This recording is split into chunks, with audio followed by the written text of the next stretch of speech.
My life took an unexpected and delightful turn the day I met James. Before him, my world had been consumed by the never-ending cycle of corporate crisis. But stepping into James's life was like entering a world of sweetness, quite literally, at his family-owned candy shop, Sweet Sanctuary. Here, love and confections blended effortlessly, and I soon found myself managing the finances of this charming little store. "Good morning, love," James would greet me, his smile lighting up the room as I stepped into the deliciously fragrant shop. Even on days when tension lingered in the air, his warmth was a constant reminder of the new joy in my life. "Morning," I'd reply, sorting through the usual stack of bills, a task I had become quite adept at handling. "Sales are up this month. That new chocolate line is really taking off." James would give a nonchalant shrug, though I could sense the subtle pressure behind his casual demeanor. "Yeah, well, that's all you," he'd joke. "Mom still sees me as the candy guy." I laughed along, though I could tell there was more beneath the surface. Just as we were settling into the rhythm of our morning, his mother, Patricia, would burst through the door, all smiles and enthusiasm. "James, my boy, you outdone yourself. The store looks fabulous," she'd exclaim, giving him an overzealous pat on the back. Her gaze would then shift to me, and her smile would tighten just slightly. "Karen, still playing shopkeeper, I see." I'd offer a polite sigh and respond, "Good morning, Patricia. Yes, playing shopkeeper is what keeps us in the black." Patricia would wave my comment away dismissively. "Numbers, numbers, Karen. You should leave that to the accountants and help my son with the real business." Before I could respond, James would step in, his tone firm yet gentle. "Mom, Karen's doing more than fine. We're doing great because she's got a business head," he'd say, wrapping an arm around me in a silent but supportive gesture. Patricia, however, wasn't easily deterred. "Well, as long as my boy is happy, I suppose that's what matters," she'd muttered before flouncing off, her presence lingering long after she'd gone. James would squeeze my side apologetically. "Don't let her get to you," he'd murmur. I'd smile weakly, doing my best to push aside the unease. "I'm not. Let's just focus on the shop." And so we did, pouring our hearts into making Sweet Sanctuary not just a candy store, but a slice of paradise. That sense of bliss lasted for a while, until I began noticing troubling signs. Deliveries started coming in, not with ingredients for our confections, but with expensive gadgets bearing eye-popping price tags. One evening, as I locked at the register and eyed a sleek new phone still in its packaging, I couldn't help but ask, "Another package, James?" "That's the new phone I ordered," he replied, his excitement palpable as he ripped open the box. "Top of the line." I raised an eyebrow, concerned. "Don't we have other priorities?" The mixer in the back's been making a strange noise. James brushed off my worries, his attention fixed on the phone. "It's fine, Karen. We got to treat ourselves, too, you know." Part of me wanted to protest to remind him of our precarious financial situation, but I held back, hoping we could find a balance between indulgence and keeping our dream alive. Still, it wasn't just the phone that bothered me. Patricia, ever the showwoman, regularly flaunted her extravagant purchases, turning Sweet Sanctuary into her personal runway. "Karen, look at this dress," she'd exclaim, twirling in an expensive floral number that was easily worth more than a day's earnings. "Isn't it just darling?" "It's nice," I'd reply, keeping my tone even. "But shouldn't we be saving for that sign outside?" Patricia would dismiss me with a wave, her tone dripping with indifference. "Nonsense. The store is doing wonderfully. James, tell her." James, distracted, would nod absently. "Yeah, we're doing great, Karen. Don't worry so much." But that was exactly my issue. I worried. Every time I checked the financials, the numbers told a different story, one of dwindling profits being eaten up by unnecessary expenses. "We need to be careful," I suggested again that week after reviewing the books. James gave me a look like I'd just suggested selling the store for a one-way ticket to the circus. "Come on, Karen. It's not that bad. You're being stingy," he said, the word stinging more than I wanted to admit. "I'm not being stingy, James. I'm being smart. We need to think about the future of Sweet Sanctuary," I argued. But he seemed uninterested, already absorbed in browsing another site for his next purchase. "You worry too much," he dismissed, barely paying attention. "It'll all work out." Things escalated when Patricia decided we needed extra help. It was a Tuesday, inventory day, and I was organizing a shipment of candy jars when she walked in, arm in arm with a young woman who could not have been more than 20. "Karen, this is Lisa. Patricia announced with a flourish. She's going to help us with the business side of things. I straightened up, wiping my hands on my apron. Nice to meet you, Lisa. But just to clarify, I'm the co-manager here, I said, my voice friendly but firm. Lisa's smile was polite but distant. I've heard a lot about you. I'm excited to be part of the team. Patricia's smug expression told me all I needed to know. She hadn't consulted James about this hire. What exactly will Lisa be assisting with? I asked, keeping my tone neutral. Oh, she's going to help with the business side of things. You can only do so much after all, Patricia replied dismissively, her gaze skimming over my inventory sheets. It was then that I knew, for better or worse, the future of Sweet Sanctuary was no longer solely in our hands. I nodded, though a mix of confusion and concern stirred inside me. All right, well, we have a system here, so I'll need to bring her up to speed. It quickly became clear that Lisa's idea of helping was more about observing than actively participating. When I discovered the salary Patricia had approved for her, I was taken aback. James, can we talk? I asked him later in the office. Sure, what's up? He replied, not even glancing up from his computer. It's about Lisa. Her salary, it's more than we can afford for her role, I explained. James finally looked up, his expression troubled. Mom said it was fine. She thinks Lisa will bring a lot to the table. I sighed, feeling as though I was speaking to a wall. The challenges at Sweet Sanctuary were escalating, and it was becoming harder to keep our sweet dream from soaring. Despite our agreement to discuss new hires together, especially regarding their salaries, James shrugged it off, as though it were insignificant. What's done is done. Mom has a good feeling about her, he remarked dismissively. Frustrated, I held back my response. Relying on good feelings wasn't going to balance our books. I left his office, feeling like I was the only one aware of the red flags while James and his mother paraded through the business blindfolded.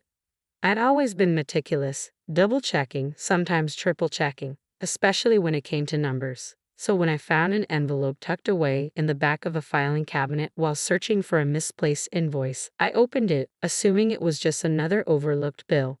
But my heart sank when I saw what was inside. A document listing Sweet Sanctuary as collateral for a loan, the amount far beyond what our humble shop could justify. James, I called, entering his cluttered office with the papers in hand. He looked up, and for the first time in months, I saw a flicker of guilt in his eyes. What's this? I demanded. Oh, that's nothing. Just a small loan I took out for store improvements, he replied casually. Store improvements? I repeated, incredulous. This amount could renovate the store 9 times over. What did you really use it for? There was a long, tense pause. Finally, he spoke, carefully choosing his words. Look, I might have used some of it for the house. The one I've been fixing up for us. For us? I repeated, my voice sharp with disbelief. Or for your gadgets and whatever else you've been wasting money on. James stood up, his chair scraping back with the force of a judge's gavel. Yet all I felt was rising frustration. It's not like that, Karen. You don't understand. This is all going to pay off in the end. No, James, I said, shaking my head. Taking out a loan against the store without telling me. That's what I don't understand. How could you be so reckless? Before he could answer, Patricia stormed in, noticing the documents in my hand. What's all this? She demanded. James started to explain, but I cut him off, shoving the loan papers toward her. Did you know about this? I asked. Patricia barely glanced at the documents, dismissing them with a wave of her hand. Of course I did. James is just doing what's necessary for our future. And who are you to question him? You're just the help, after all. Her words stung, but they also ignited something in me. Just the help, I replied, my voice steady and firm. I've been keeping the store afloat while you two have been treating it like your personal bank account. James's face turned pale, and Patricia looked ready to erupt. You ungrateful little, she began. But I cut her off, surprisingly calm. What's ungrateful is not recognizing the hard work someone's putting into this business. What's foolish is risking everything for a house we don't even need. They were speechless, caught in their own lies and misdeeds. I left the room, the loan papers clutched in my hand like a pending judgment. Later that day, the kitchen table, usually reserved for casual meals, became the setting for a somber discussion. A council of war rather than a chat about a candy shop. James cleared his throat, avoiding my gaze. We need to talk about the store's future, he said. I sat down, folding my hands on the table, ready to confront the issues we had long ignored. As I sat there, facing the harsh reality of our situation, Patricia's demeanor grew stern. We need to be realistic, Karen. The store isn't making enough to cover the debts. We have to find money somewhere. The way she said "we" made my alarm bells ring. It sounded like she was implying the responsibility fell on me. What do you suggest? I asked, keeping my composure. Her eyes flickered with a calculating coldness. You have that inheritance from your parents. It could clear the debts and stabilize the store. I was taken aback, feeling like I was talking to a stranger, not the mother of the man I married. You want me to use my parents' money, the money meant for my personal security? I asked, my voice incredulous. James quickly jumped in. It's not like you're doing anything else with it, he said. And what about our security? Patricia cut in sharply, her tone implying my inheritance should be treated as a family resource. I looked between them, my heart sinking. I'm part of this family, but it feels like you only recognize that when you need something from me. James shifted uneasily. It's not like that, Karen, but we're struggling here. I stood, my voice steady but disbelieving. So you expect me to just hand over my future? Patricia leaned in, pressing her point. If you care about this family, yes? I thought about the long hours and sleepless nights I'd spent trying to keep the shop afloat. If I do this. The words felt heavier than I expected. If I use my inheritance, I want 1/3 of the store. I want to be an official co-owner. The room went silent, then Patricia's laugh rang out, dismissive and cruel. You? A co-owner?